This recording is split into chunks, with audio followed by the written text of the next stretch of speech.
my mom is Chinese from Hawaii, and her family was all artists, and my grandfather was a painter and a sculptor. A lot of family that moved from China would come over, and we couldn't speak, so I would just draw with them, and it was awesome. My dad, when I was a kid, would draw a lot, but he was a jeweler, so I get the very technical side from that. Although as a kid, I never thought about being an artist. I had some professionals in my family, but mostly I just knew it was something I liked to do. To me, the process of painting from life is purely for exercise and study.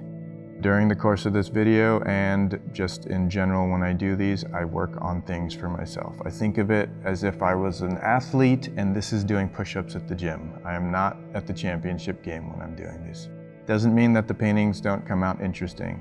The goal of this workshop will be to streamline your approach and hopefully create a little bit more efficiency in your process.